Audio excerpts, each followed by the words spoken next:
What's going on, everybody, and welcome back to Comic Breakdown. In this video, we are jumping into Bishop War College issue number 1, with Bishop now being Captain Commander of Krakoa's military defenses. He recently proposed a training program, war games for younger mutants to sharpen their offensive and defensive capabilities. And while this is supposed to be an exercise, a safe space to try new strategies, to forge new connections, the war games are about to get real. Written by Jay Holtum. Penciler is Sean Hill. The inker is Victor Nava with Roberto Poggi. Make sure you guys have subscribed to the channel. Make sure that you like this video. And with that being said, let's dive into this breakdown. Alright gang, so as we pick up with this issue, we have the Captain Commander who is giving orders, shouting, screaming at the top of his lungs. While they say this may have been a safe space, this is seeming more like boot camp.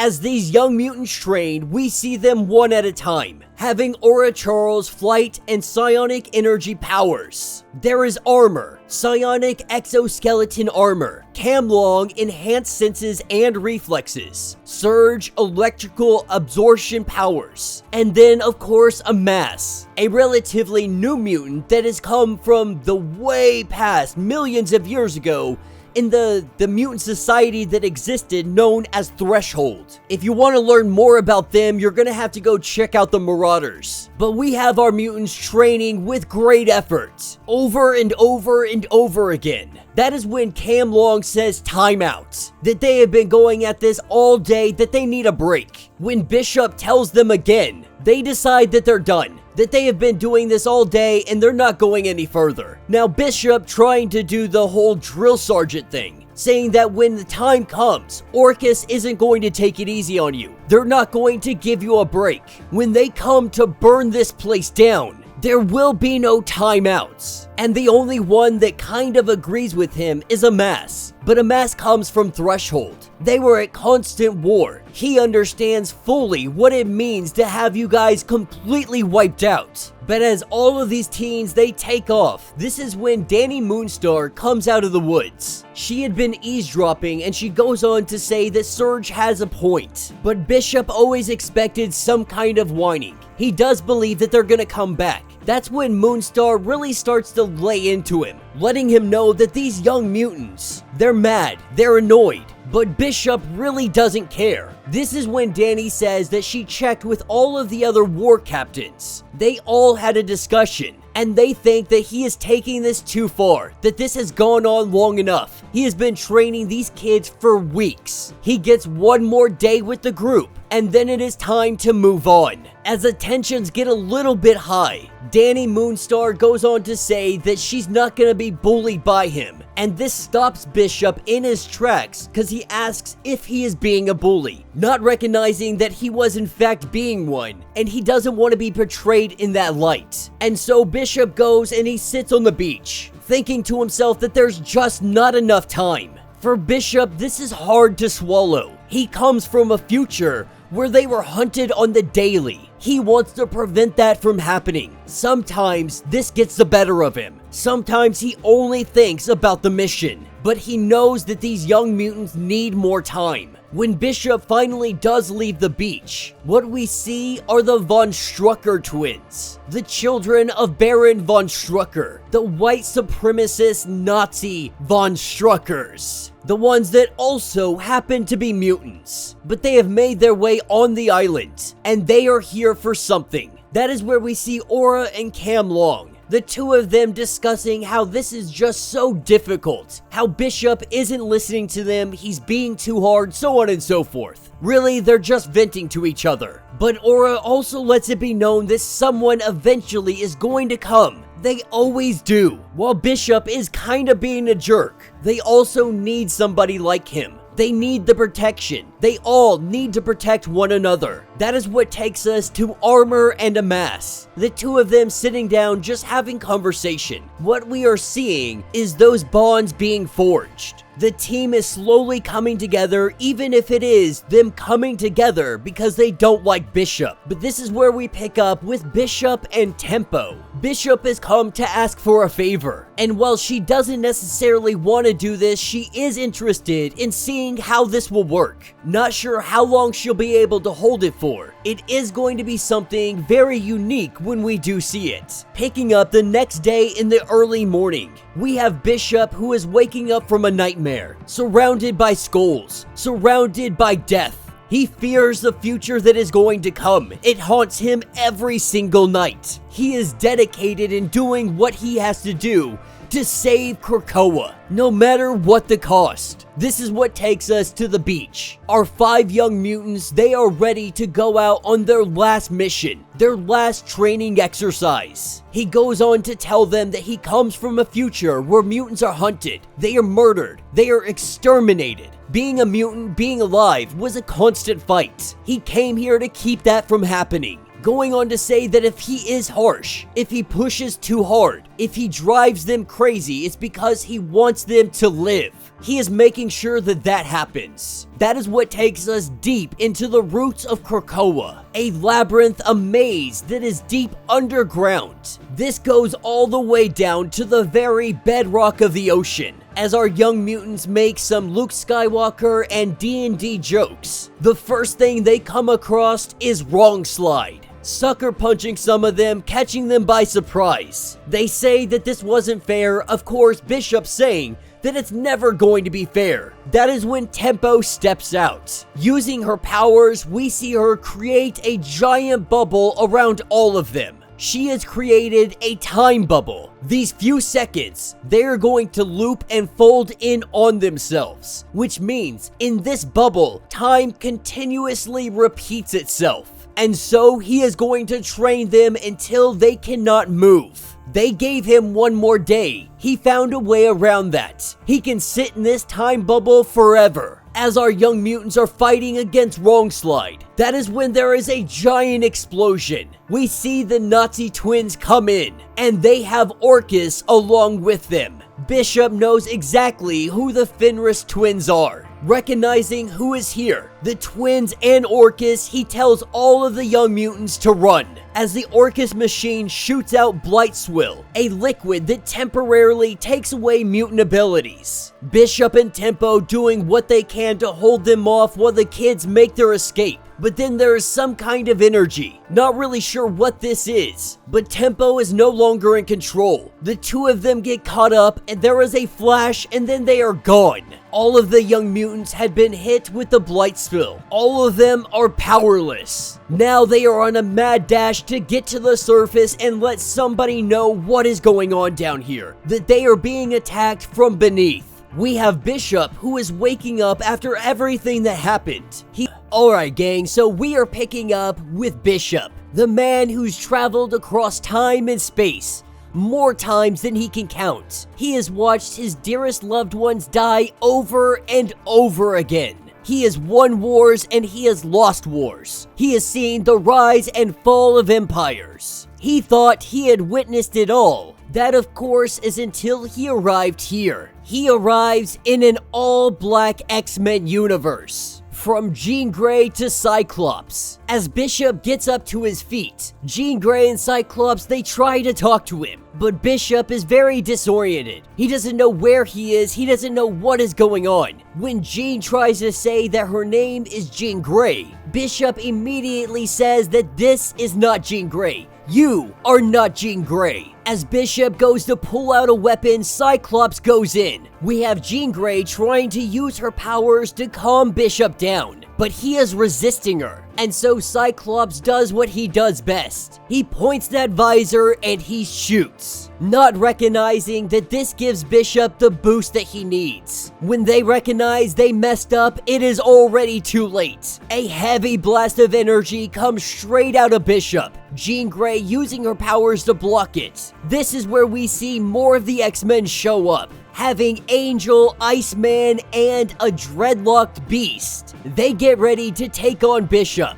But before the fight can get underway, we see Charles Xavier, as he begs everybody to stop to say that this is enough. He goes up to Bishop saying that he knows who he is, and that yes, he is Charles Xavier, just not the one that you know. This is when Bishop finally takes pause. he looks around to see that this place is actually real. Xavier going on to say that the universe is wide. It is full of variation.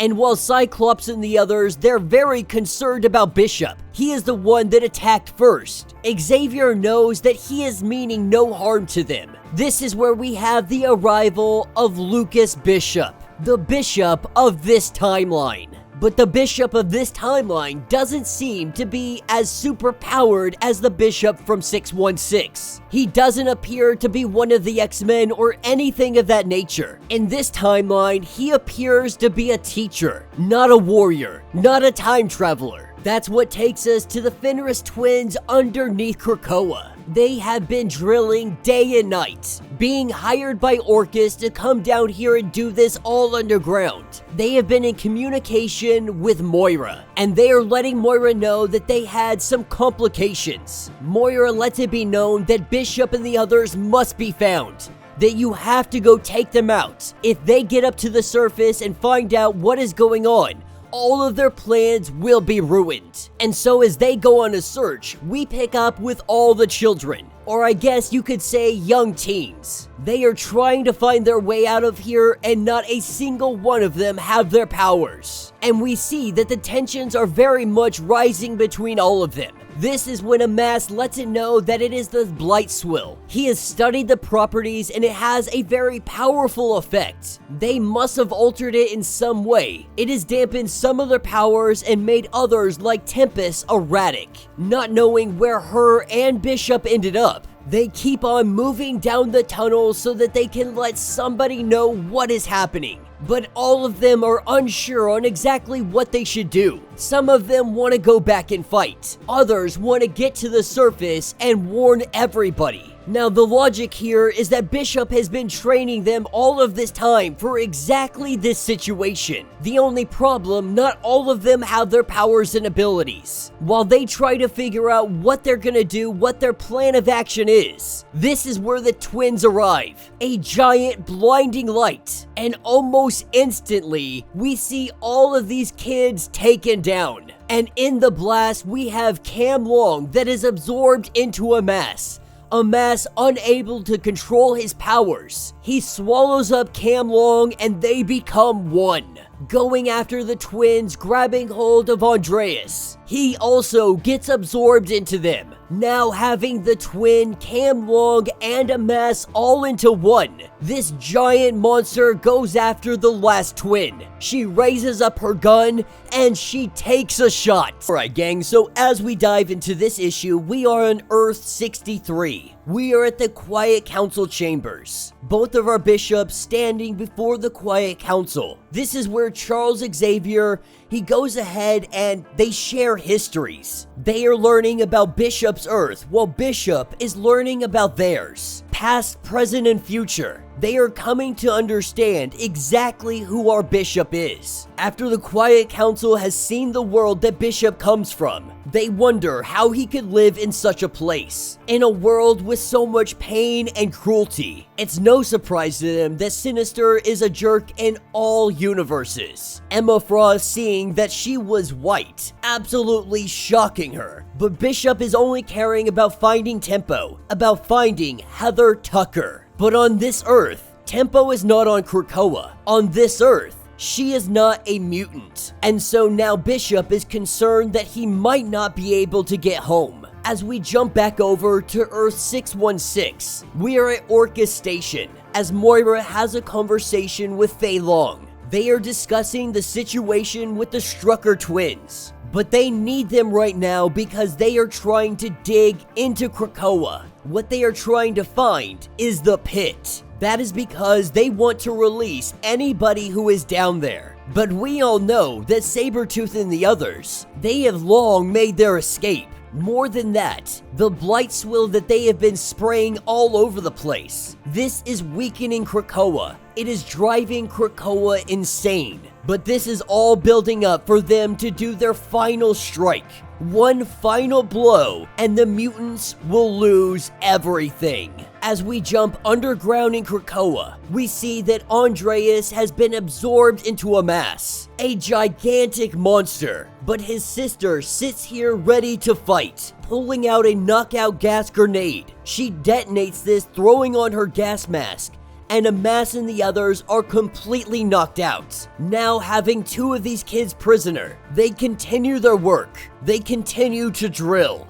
Elsewhere underground, we have Wrongslide, who has saved the other kids, and they are seeing that the Blight Swill is weakening Krakoa itself, that they are poisoning the island. They believe that this might be one of the reasons that they are down here, but it doesn't explain why they are still drilling. That's when it clicks that they are headed for the pit. Now they don't understand that Sabretooth and the others, they have already escaped, but they don't know this yet, which means they are going to try and stop them no matter what, because they believe if Sabretooth is let out, there will be a massacre. Back on Earth 63, we have Bishop, who is talking to Xavier and the variant of himself. They are talking about how Tempo here is not a mutant. She is a geneticist, one of the most brilliant in her field. But if Tempo is here, he must go find her. He must find out what is going on before they go through the gateway. This is where Destiny shows up. Destiny is saying that I don't know you, and the threads of time are very difficult to read, but something stands out. She doesn't know him or his world, but there is a darkness ahead. That much is very clear to her. Something is coming for Bishop. Something is coming for those he loves. But Bishop understands that this is something that is not new, especially on 616. In his universe, this is a constant. This is where they go through the gateway and they end up in New York City. We are seeing a world that is united. Mutants and humans together, they did extraordinary things. As they make their way to the Tucker Clinic, this is where they run into Heather. Bishop coming up to her, letting her know that I know who you are. I know who you really are. This Earth's Bishop telling Bishop to back off, that she's not the Heather you know. But our Bishop is very much convinced that Tempo is just messing with him, that she's playing some kind of game. But before they can even get into this, the wall explodes. With that explosion, we have 4 individuals that show up. These 4 are working with the Human Liberation Front, that all mutants must fall and humanity must rise. Alright gang, so this issue is dropping us right into the fray. Bishop doing what he does best. On Earth 63, he is fighting. He is fighting against Fei Long, Simon Trask, Tony Stark, and of course, Moira, as they scream death to mutants, that humanity will rise again. While Bishop is fighting them off, he also sees that Tempo's father is still alive. On Earth 616, he had died. But Bishop is hoping that if he can reach Heather, if he can reach Tempo, he might be able to get her to fix all of this. But to do that, he's gonna need a little help. That's when he looks down at his Earth 63 counterpart, the Bishop of this Earth. He tells him to fight back, and while Bishop of Earth 63 says that he's just a teacher, that he is not like the Bishop from 616, that he doesn't live like this, he doesn't know how to. He doesn't even know how this Bishop could do this. And Bishop of 616 lets him know he does this because he has had to. With the attack continuing on, we see the Bishop from Earth 63 finally find his nerve. He blasts one of these guys straight to oblivion. This is the first time Bishop of Earth 63 has ever done this. Luckily, he may not have to do it again because we have the arrival of the X-Men. As the X-Men jump right into the fray, they waste no time, they pull no punches, they do not hold back. But we see that Moira has a secret weapon. Moira is a bomb. As Cyclops and Moira are going against one another, she presses a button on her chest. Cyclops telling everybody to run, to get out of here and get out as fast as you can. With Moira exploding, everything goes white. And that's what takes us underneath Krakoa on 616. Picking up with Aura, picking up with Wrong Slide Armor, all of our heroes. We see that Cam and Amass, they are currently locked up by the Strucker twins. But our young mutants, they are watching over the situation. They are preparing their attack. They see that the bracelets on the Strucker twins, it stops the blight spill from being able to affect any powers. They know that that is their first objective. But we also learn that the Strucker twins are this close to getting into the pit. Once they open this up, they don't have to worry about anything. They're gonna throw Amass and Cam both into the pit, leave them there, and then they're gonna try to somehow blame Bishop and his crew for all of this breach. But in the midst of their drilling, that is when the rocks come falling from the ceiling, almost looking like this might be a cave-in. But this is no cave-in. This is Wrong Slide. As everyone begins to open fire, the Strucker twins wondering where the others are, that's when they come in from above. Starting with the brother, they put him down and they take the bracelet off of him. Aura now having her powers back by putting that bracelet on. They are turning the tides of this battle. As the Strucker twins try to make a getaway, they are able to take the other bracelet from the sister. They throw this bracelet to Armor. As she powers up, they quickly take these guys down. The Strucker twins now outnumbered, outgunned, and having no escape. Our mutants are telling them that you better stay down, or better yet, you better get off of our island. But the whole time the drill was still going, and they were able to break through. They have opened up the pit of Krakoa, and as the young mutants look inside, they are terrified on what is about to go down. Taking us back over to Earth 63, we are picking up with Bishop. Not sure if he is dead or alive, but once he begins to look around, he sees that he is still very much alive. He is alive because somebody stopped time. That somebody was Tempo. You see, the Heather of this Earth, it wasn't actually her. Tempo just wanted some more time with her father, even if it isn't the father from her Earth. She just wanted a little time with him. She tried to save him. She had lost him before. She tried to save the father of this Earth, and she failed to do so. Holding her father in her arms, she says that she just needs more time. She just needs a little more. Bishop trying to let her know that this isn't their time. This isn't their world. With tears coming down her eyes, she screams that she wants more time, that she can fix this if she just used her powers. Bishop trying to tell her that this is not a good idea, as he screams no. Alright gang, so as we dive into this issue, we are picking up with Bishop and Tempo. Right now, Tempo is folding and twisting time over and over and over again. Because we have Tempo's father who had just been killed by the Human Liberation Front. And now Tempo is making them relive this awful moment over and over. But Bishop is finally able to grab hold of Heather. He tells her that you gotta stop this. That you can't keep resetting time. I know that you want to fix this. I know that you want your father back.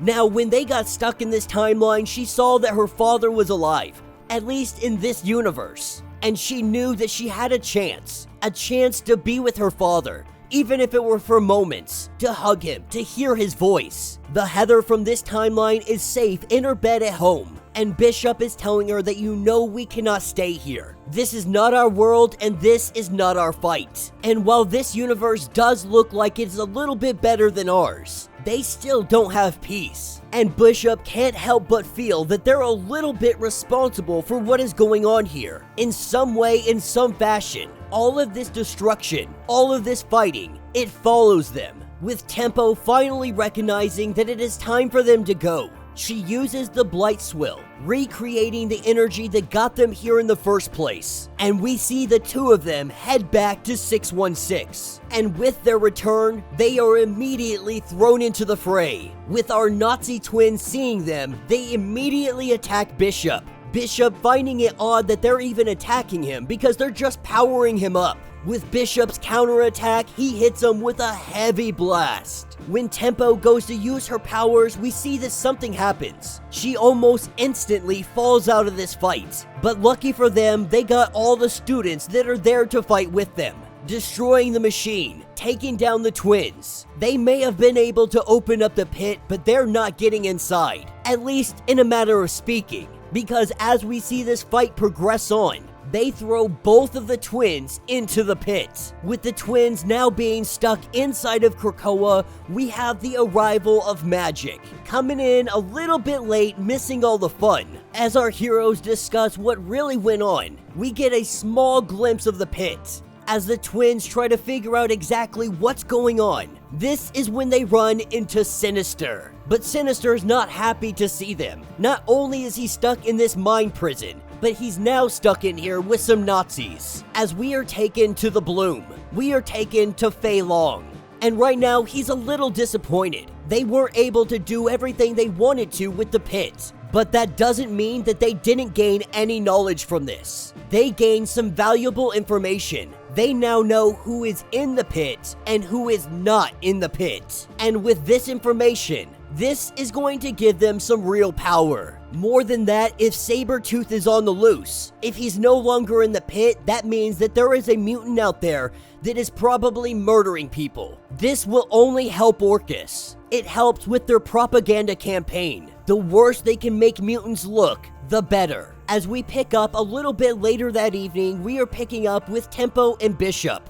And while Bishop and Tempo discuss the alternate Earth that they had landed in, Bishop's not really sure what to take away from all of this. But on Earth 63, we see the Bishop of that Earth. He is now training with magic. You see, the Bishop of Earth 616 really convinced him of what he is capable of. Seeing that alternate version of him being so powerful, being able to fight in the manner that he was fighting. This Bishop may not have been a fighter beforehand, but after 616 Bishop, he recognizes his true potential. He recognizes that he needs to be ready to fight. On Earth 616, we see our Bishop, that on another Earth, in another universe, he is happy, he is peaceful, he is not a warrior, thinking that maybe, just maybe, this is enough. He likes to think that they could all be happy somewhere, but for now, this is where they live, that they must defend this paradise at all costs, telling all of his students that they pass with flying colors. But their training is not complete, because their next round, he wants to try something a little different. Fighting each other is not going to teach them how to fight as a team, so from now on, they are to spar against Bishop. As Bishop powers up, he gets ready to take on the kids. And that will be the end of this issue. Bishop will be returning in Children of the Vault, which I am very excited for. You guys know how much I love the Children of the Vault, and we knew that that was going to come back around. We cannot just leave the Children of the Vault. Orchis can't leave the Children of the Vault. Now, mutant kind, they truly understand the threat that they pose. Orchis, on the other hand, they may just see them as a weapon, something to deploy, thinking that maybe after they've taken out the mutants, maybe we can deal with the children ourselves. But mutant kind knows that if they are let loose, if the Children of the Vault finally are free of this prison, that they could absolutely decimate everything. We have seen this play out already. We have seen it play out through the simulations. But that's a problem for another day, because today was a good day. Our heroes were able to come out victorious. They were able to stop Orchis from truly getting to the pit, with the twins now down there with Sinister. Unfortunately, Orchis was also able to pull a win out of this. They now know who is not and who is in the pit. And with Sabretooth out there,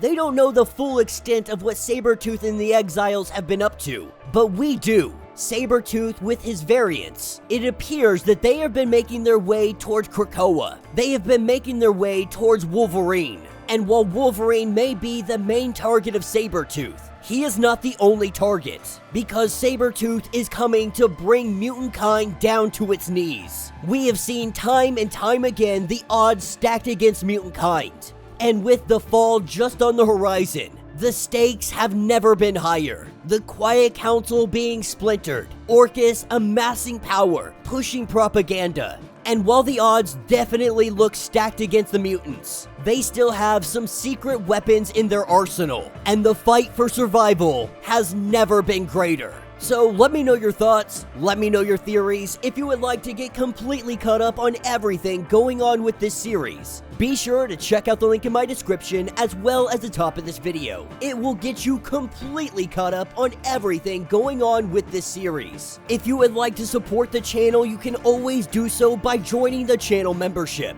Much like Patreon, having multiple different tiers, from $1 to $50, from loyalty badges to comics every single month. Not only are you helping out the channel tremendously, you are getting tons of perks in the process. If you are unable to do this, do me a favor, subscribe to the channel, like this video, hit that notification bell, and with that being said, until the next breakdown.